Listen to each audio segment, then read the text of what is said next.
Otep, bien-aimés frères et sœurs, vous connaîtrez la vérité et la vérité vous affranchira. Ça, c'est pas moi qui le dis, c'est la Bible qui le dit. Mais moi, je vous dis mieux. Vous connaîtrez la vérité historique, notamment celle de vos ancêtres kémites, et vous aurez une vision globale de ce que c'est que la vraie souveraineté politique. J'ajoute, vous reviendrez à la spiritualité africaine ancestrale et vous comprendrez les enjeux de l'indépendance économique. Et pour terminer, vous accepterez votre identité culturelle kémite et vous obtiendrez deux choses. La première, c'est la paix. La seconde, c'est le développement, à une condition. L'unité de toute l'Afrique noire, l'unité de tous les Noirs du monde entier.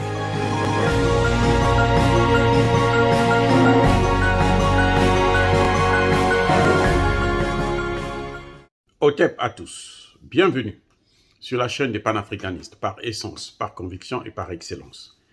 Celle des citoyens kémites, par nécessité et obligation de combat. Nous sommes une chaîne qui n'est guidée que par nos ancêtres, et rien que par les ancêtres qui appartiennent à l'égrégore du monde noir. Par conséquent, nous ne croyons en aucun Dieu venu de l'étranger. Toutefois, cette vidéo n'est aucunement destinée à inciter à la haine ou à la violence. Car nous menons un combat politique, géopolitique et géostratégique contre l'impérialisme, le colonialisme, le néocolonialisme et l'endocoloniat. Sur la base du principe fondamental que nous avons hérité de nos ancêtres kémites, qui est celui de la Mahat, c'est-à-dire vérité et justice. Vous êtes donc en droit de connaître la vérité, et nous avons l'obligation de vous dire la vérité et rien que la vérité, afin que justice soit rendue à l'Afrique. C'est pour ainsi dire notre modeste contribution dans cette noble lutte en faveur de la souveraineté, la dignité et l'unité africaine. Et ça, c'est exactement, ni plus ni moins, le panafricanisme. Oh, bien-aimés frères et sœurs, je me suis posé une question simple. Que se passe-t-il entre Zelensky et Emmanuel Macron?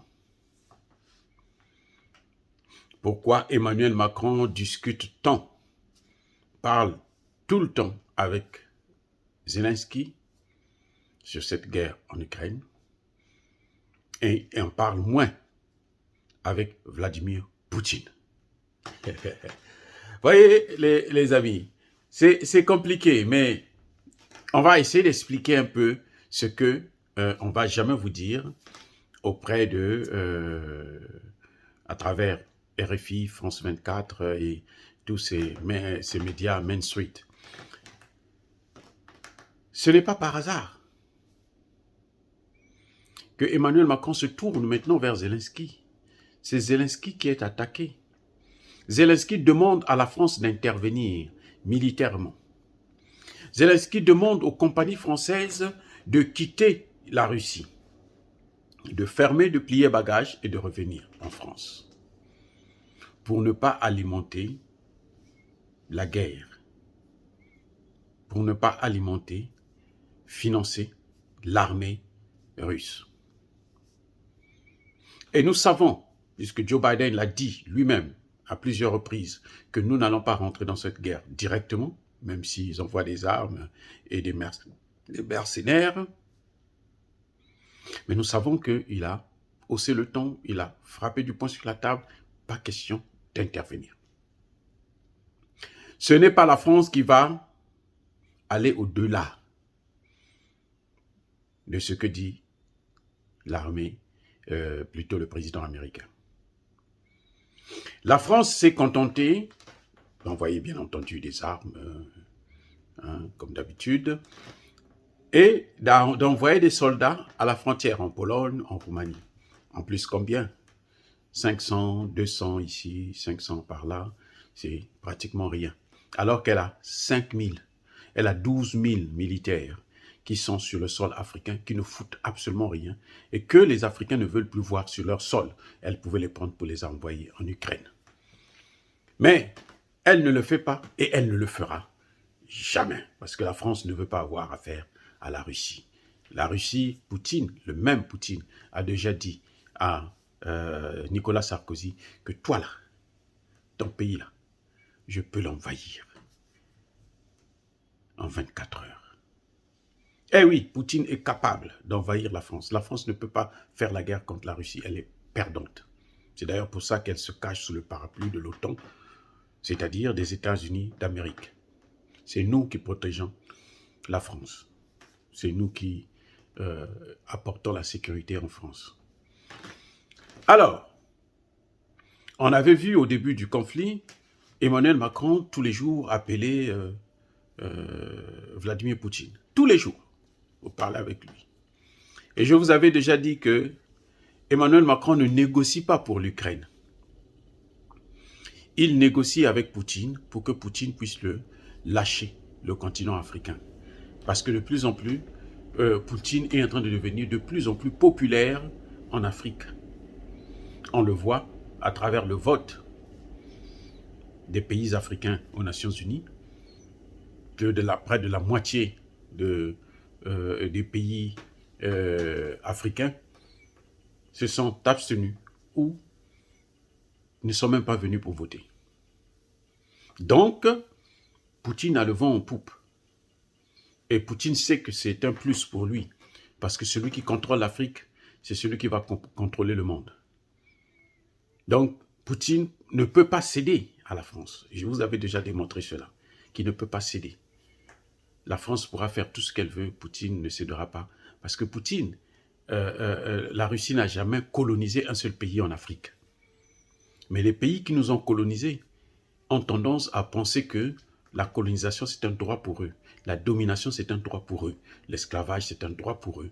De continuer à le faire ad vitam aeternam. Mais ce n'est pas le cas, parce que la volonté de Dieu, ce n'est pas ça.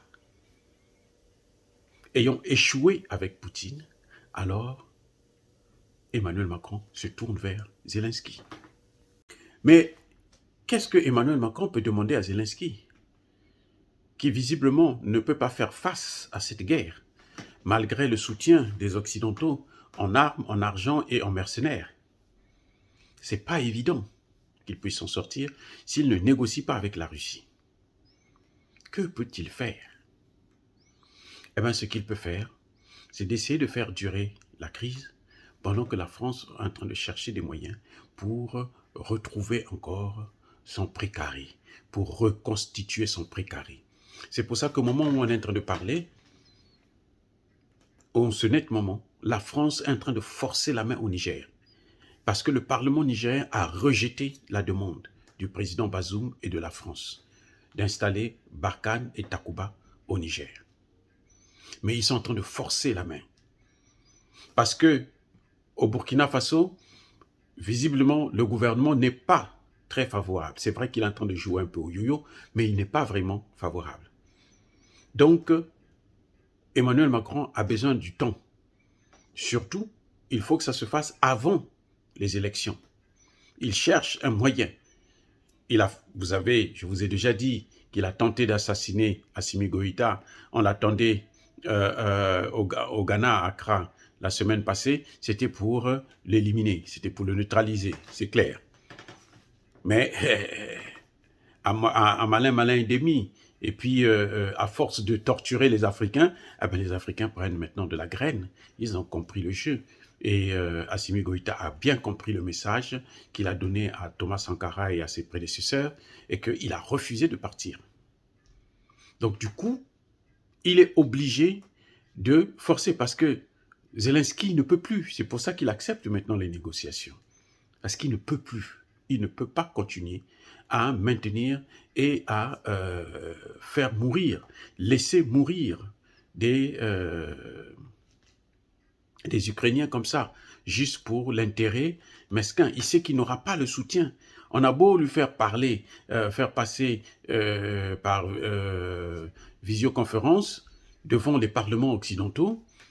J'espère que les Africains ne lui laisseront pas venir parler aux Africains, parce que nous, on n'a pas besoin de ça. Il n'a qu'à régler son problème. C'est une affaire, c'est pas une affaire mondiale, c'est une affaire européenne. Ils n'ont qu'à se débrouiller avec ça. Nous avons nos problèmes à nous. Eh oui. Donc, aujourd'hui, on le fait passer devant toutes les chaînes et on ne lui donne pas, on n'intervient pas, on ne l'aide pas à intervenir directement. Et c'est lui qui paye le prix. C'est les Ukrainiens qui payent le prix. Donc Emmanuel Macron a besoin de ça. Il a besoin d'un peu plus de temps, au moins jusqu'aux élections, que cette guerre continue. Il ne faut pas que ça s'arrête. Voilà ce que Emmanuel Macron est en train de négocier avec Zelensky. Il veut que Zelensky puisse continuer à résister pendant que lui, il essaie de voir comment il peut se reconstituer son territoire, son précaré, qu'ils ont toujours pris pour venir se servir des matières premières. Ce n'est pas parce qu'il veut la paix. Non, s'il veut la paix, il doit faire la paix entre la Russie et l'Ukraine. Et ne pas prendre position. Tu ne peux pas prendre position en soutenant une partie et puis dire que non, bon, moi je veux me placer comme négociateur. Ça n'a jamais été le cas. On a vu que tous les pays qui veulent vraiment qu'il y ait des négociations, qui travaillent dans ce sens-là, ils se sont abstenus de condamner la Russie. C'est le cas d'Israël, c'est le cas de la Turquie, qui aujourd'hui abrite les négociations entre les deux pays. Mais ce n'est pas le cas de la France. La France a été disqualifiée dès le début. Parce que la France, son problème, c'était d'abord négocier avec Poutine pour que Poutine puisse lâcher l'Afrique. Et puis, lui, il cède. Vous voyez, il cède l'Ukraine à la Russie.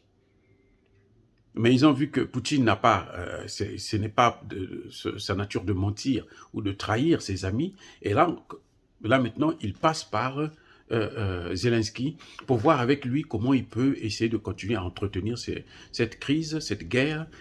Et lui, entre-temps, il essaie de chercher d'autres moyens pour pouvoir reconstituer son précaré. Mais ce qui est déjà peine perdue parce que le temps de l'Afrique est arrivé. Ce 21e siècle, c'est le siècle de l'Afrique. Et l'Afrique ne tolérera plus des pays, aussi puissants soient-ils, qui viennent encore pour nous priver de notre souveraineté, pour nous torturer, pour nous piller, pour faire la prédation sur nos matières premières. Le cas de la France. Même le franc CFA est appelé à disparaître tôt ou tard. Ce 21e siècle-là, nous allons voir des changements énormes dans le comportement des Africains. Ils l'ont déjà montré par rapport à leur position aux Nations Unies en votant, en s'abstenant de voter contre la Russie. Dire cela, c'est inciter à la haine ou à la violence? Non. Nous sommes une force tranquille. J'assume tous mes propos. Yaba kolerve yamalembe. Soyez bénis, je l'ai dit.